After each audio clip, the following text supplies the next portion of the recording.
یکی از هنرمندان ترکمن میگویند مقامات به آنها گفتند که اگر میخواهند در جشن‌های روز استقلال شرکت ورزند باید لاغرتر شوند و ظاهر خود را زیباتر کنند. چندی از هنرپیشگان، آوازخوان‌ها، رقاصان به بخش ترکمنی رادیو آزادی گفتند اگر تا روز 27 سپتامبر وزن کم نکنند به جشن‌های روز استقلال راه داده نمی‌شوند. با گفته اهلیزیا در ترکمنستان چنین دستور را قربانگلی بردیمحمدوف رئیس جمهوری سابق و حالا رئیس پالاتای بالای پارلمان ترکمنستان داده است.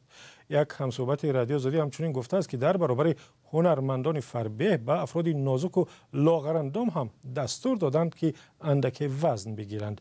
درباره این موضوع قبل از برنامه صحبت داشتم با همکارم کیومرث سیاتا و از او پرسیدم نظر هنرمندان به این دستور چی بوده است. هنرمندان تئاتر دولتی درامای به نام سفرمراد ترکمنباشی در شهر بالکن آباد ترکمنستان گفتند که معاش ناچیزی آنها برای خریدن غذای مناسب، میوه و سبزیجات و مشق در تالارهای ورزشی نمیرسد. هنرمندان همچنان یادآور شدند که برای چوربینی های ایدانه باید از پول خودشان لباس خرند. به قول آنها معاش میانه یک هنرمند این 3000 منات بوده. 1 کیلو سیب 50 منات است، 1 کیلو افلاسون 60 منات و حق عضویت در تالار ورزشی به 1000 منات برابر است. برای مقایسه می شود خاطر نشان کنیم که در صرافیخانه های دولتی ترکمنستان $1 آمریکا به 349 منات و در بازار سیاه خیلی بیشتر از آن عوض کرده می شود.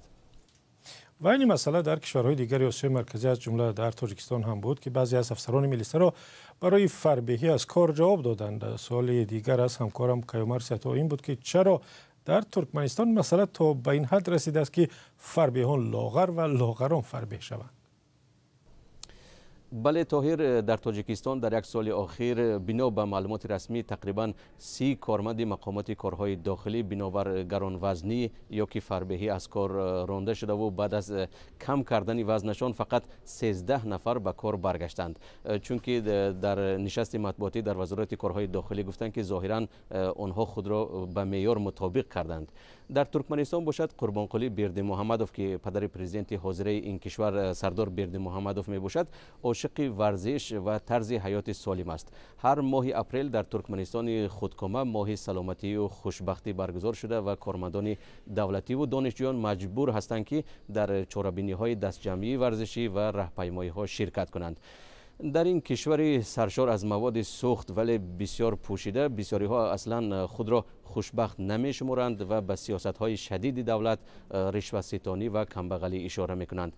میلیون ها نفر برای تامین روزگارشان به مهاجرت کاری مجبور شدند. یک هنرمند هم در صحبت با رادیوی اروپای آزاد گفته است که اکنون قربانقلی بردیمحمدوف اندازه شکم ما را هم مقرر می کند. همکارم کیومرث سیاتا درباره یک دستور عجیب رهبران ترکمنستان به هنرمندان و هنرپیشگان صحبت می‌کرد.